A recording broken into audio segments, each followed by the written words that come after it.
ईद की नमाज पढ़ने का तरीका, नियत, रकातें और तकबीरें जाने। ईद की नमाज फ़र्ज नमाज से अलग होती है और इसे सही तरीके से पढ़ना बेहद ज़रूरी है। जैसे जैसे रमज़ान का आखिरी अशरा समाप्त होने वाला है, हमें ईद की तैयारियों के साथ साथ ईद की नमाज की भी तैयारी करनी चाहिए। ईद की नमाज को सही ढंग से पढ़ने के लिए इसकी शरई हिदायतों को समझना ज़रूरी है।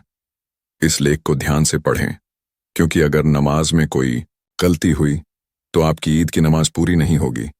ईद की नमाज से पहले ज़रूरी काम। ईद की नमाज पढ़ने से पहले कुछ अहम सुन्नतें और आदाब हैं जिनका पालन करना चाहिए।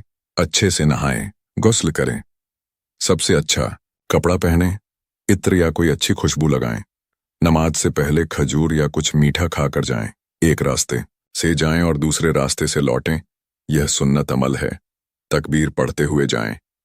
अल्लाहु अकबर, अल्लाहु अकबर, ला इलाहा इल्लल्लाह, वल्लाहु अकबर, अल्लाहु अकबर, वलिल्लाहिल हम्द। ईद की नमाज की नियत कैसे करें? ईद की नमाज की नियत करने का तरीका भी बाकी की नमाजों की तरह ही होता है। नियत दिल से की जाती है, लेकिन इसे जुबान से भी पढ़ा जा सकता है। ईद की नमाज की नियत करने का तरीका कुछ इस तरह है। दिल से इरादा करें। आपका इरादा, मकसद ईद की नमाज पढ़ने का होना चाहिए। ईद की नमाज की नियत करने का तरीका।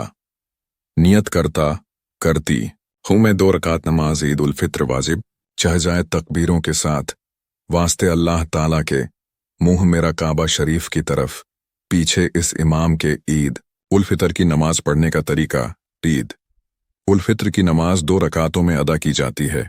यह एक खास नमाज है जो जमात के साथ अदा की जाती है और इसमें कुछ अतिरिक्त तकबीरें होती हैं।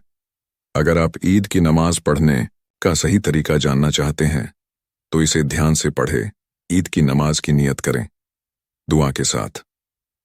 अल्लाहु अकबर कहते हुए दोनों हाथों को कानों तक उठाएं और फिर हाथों को बांध लें। दुआए सना सुबहानकल्लाहुम्मा पढ़ें। अल्लाहु अकबर कहते हुए कानों तक हाथ उठाएं और छोड़ दें। ऐसा 3 बार करें और चौथी बार अल्लाहु अकबर कहते हुए हाथों को बांध लें। इमाम सूरह फातिहा और कोई दूसरी सूरह पढ़ेंगे जिसे खामोशी से सुने। रुकू में जाएं और फिर सजदा करें। सजदा करने के बाद अल्लाहु अकबर कहते हुए खड़े हो जाएं। अब आपकी पहली रकात ईद की नमाज पूरी हो गई है। इमाम फिर से सूरह फातिहा और कुरान की कोई सूरह पढ़ेंगे। सूरह को पढ़ने के बाद अल्लाहु अकबर कहते हुए हाथ को कानों तक उठाकर छोड़ाश देना है। ऐसा 3 बार करना है। इसके बाद इमाम अल्लाहु अकबर कहेंगे। आप भी अल्लाहु अकबर कहते हुए कानों तक हाथ उठाकर छोड़ दें। ऐसा 3 बार करना है। चौथी बार अल्लाहु अकबर कहकर रुकू में चले जाना है। फिर सजदा करें और बाकी की नमाज इमाम पूरी करेंगे। ईद की नमाज पढ़ने के बाद खुतबा सुनना वाजिब ज़रूरी है। इसलिए ईद उल फित्र की नमाज अदा करने के बाद खुतबा सुने बिना ईदगाह से बाहर नहीं निकलना चाहिए। यह हमारे लिए इबादत का हिस्सा है, इसलिए इसे ध्यान से सुनना चाहिए।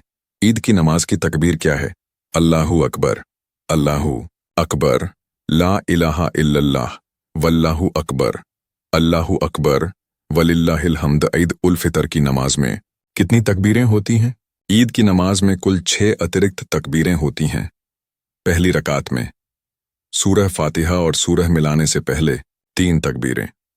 दूसरी रकात में सूरह फातिहा और सूरह मिलाने के बाद 3 तकबीरें। ईद की नमाज से पहले कुछ सुन्नत आदाब का पालन करना ज़रूरी है, जैसे गुस्ल करना, अच्छे कपड़े पहनना, इत्र लगाना और खजूर खाना। ईद उल फितर की नमाज 2 रकातों में जमात के साथ अदा की जाती है, जिसमें कुल 6 अतिरिक्त तकबीरें होती हैं। नमाज के बाद खुतबा सुनना भी अनिवार्य है। ऊपर बताई गई जानकारी का पालन करके आप अपनी ईद की नमाज को सही और सुन्नत के मुताबिक अदा कर सकते हैं। इससे न सिर्फ आपकी इबादत मुकम्मल होगी, बल्कि ईद की बरकतों और खुशियों में भी इजाफा होगा।